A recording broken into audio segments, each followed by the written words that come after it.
So, you've heard of the hero's journey, but do you know if you've taken its real-life equivalent?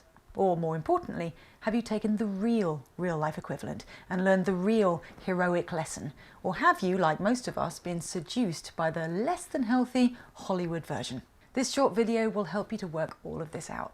My name's Hazel Gale. I'm a former therapist turned author and creator of the fantasy mental health game Betwixt, which is where you can find my best and most creative tools for self-awareness building. And this series of videos is devoted to the, in my opinion, fascinating world of archetypal character arcs, as inspired by K.M. Weiland's brilliant book, Writing Archetypal Character Arcs. Our first task here is to give the hero a new name, because in this series of videos I'm exploring gender-neutral alternatives to the more traditional, very much gendered, maiden, hero, queen, king, crone, and mage. For reference, here are the 6 renamed archetypes in the order they would take place, because these journeys are sequential, not random. You can only take the warrior's journey if you have successfully completed the tenderfoots, and so on. This is because, as what Weiland refers to as positive change story arcs, these journeys, all classic 3-act structures, see the character transform from one archetype to the next. The warrior's journey that we're exploring today, therefore, is not about becoming the warrior, but about arcing out of warrior and into luminary. Along the way, there will, of course, be some friction in the form of 2 archetypal antagonists, or baddies, and the threat of 2 dark and destructive shadow archetypes that could rise up and take hold. Finally, every journey involves the transition from a lie to a truth. We start out believing something unhelpful, negative, or disempowering about how the world works, and the real pot of gold at the end of the journey for us is to have traded in the lie for an empowering, contrasting truth. Above all else, the lie versus truth is the acid test. This is how we really know if we've made it. And because it can be so transformative, I'd like to challenge you to see if you can work out what the warrior's lie and/or truth might be over the course of this video. I'll reveal the 2 sentences at the end. With that said, let's jump in. The warrior's journey is a quest, and it starts out in the symbolic setting of the village. The real-life equivalent to this is any place or situation that feels familiar to us as an adult, so this could be a town or a relationship or a job, etc. But crucially, this world or context will feel a little bit normal, a bit predictable and samey. Their quest then takes the warrior away from this somewhat humdrum existence and on an adventure to a much more exciting, epic environment, one that's intended to test their mettle. Think Luke Skywalker in Star Wars, Katniss Everdeen in The Hunger Games, Peter Parker in Spider-Man, or Dorothy Gale in The Wizard of Oz. At the beginning of the story, though, the warrior is reluctant to leave their comfortable little world. Yes, they're bored, but not bored enough to begin questing for excitement. Not yet, anyway. They're gonna need a little push to make them pay attention to their unmet need for adventure and initiation. They're gonna need an enemy if they're gonna step up and swap the old lie for the new truth. So, this brings us to the first and definitely most familiar of the warrior's archetypal antagonists. An evil dragon looms, threatening the village and all of those who live there.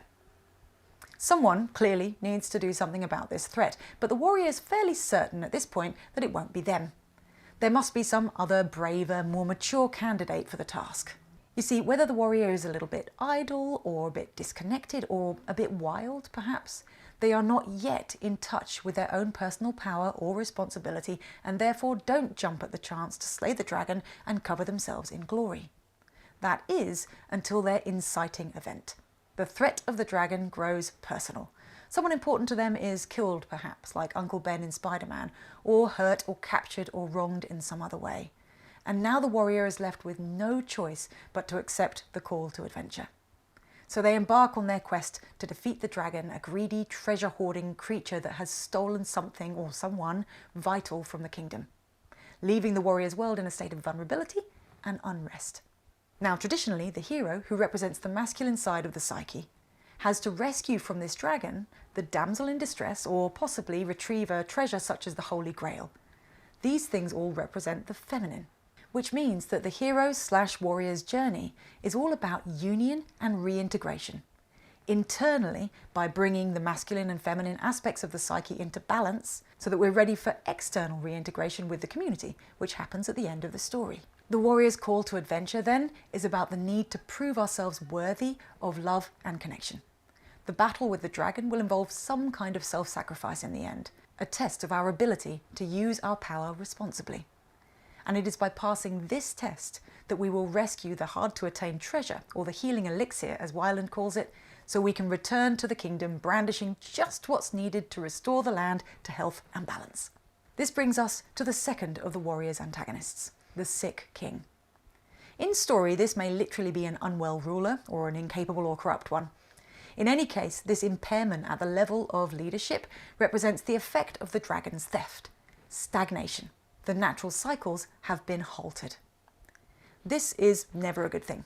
Stagnation is at the heart of every single antagonist we'll discuss, because growth is the name of the game. And so anything that prevents it is quote-unquote evil. The warrior then restores health to the kingdom and resets the natural cycles of life by reconciling their need for power with their need for love, their need to feel special with their need for acceptance, their masculine side with their feminine side. This means that they get to return to the village whole and balanced. No longer a picture of youthful irresponsibility, the warrior has become more powerful and also more responsible, and has therefore proven themselves worthy of reintegration with the community. And this is where the warrior's true reward and proof of their transformation can be found. They may have begun the quest as an individual in search of adventure, but when they slayed the dragon, they did it not for glory, but for love. Which means that they must have fully integrated the warrior's empowering truth. So have you guessed it? The warrior's lie versus truth is one of complacency and or recklessness versus courage and personal responsibility. The lie goes something like this: my actions are insignificant in the overall scope of the world. And the truth that's claimed by a successful warrior arc sounds like this: all my actions affect those I love. Or, as Uncle Ben famously puts it in Spider-Man, with great power comes great responsibility. So have you made this transition for yourself yet? Have you opened your eyes to the scope of your own influence? Or are you still fooling yourself into believing that you're too small, too weak or inconsequential to have any real impact on anyone else? In story, the warrior's moment of truth comes after their fall. They make a desperate attempt to defeat the dragon, knowingly using false means, and they hurt somebody close to them in the process. Faced with the mortifying reality of their mistake, the warrior must actively choose to shed the skin of the immature, power-hungry or glory-seeking self that came before and step into the new archetypal persona of Luminary. Have you had a moment like that in your life, where your hubris has cost others, or when someone else has had to sacrifice themselves in some way to make up for your mistake? I know I have. The question is whether or not we learn or relearn, because it's not necessarily a one and done, the warrior's lesson in these moments. Or if we allow ourselves to slip into either of the warrior's shadow archetypes instead. We'll be discussing those darker sides of the hero in the next video. For now, I invite you to have a think about the warrior's truth across the various contexts of your life. Where does that feel most true for you? Are there any places where the lie feels closer to home? And if so, what would living in line with the truth look like there? I would absolutely love to hear your thoughts in the comments, and I really hope this helps. If you would like to take an epic journey through a magical world in the name of personal growth and wellness, then you can download Betwixt, the mental health game, which is available on the iOS App Store and Google Play.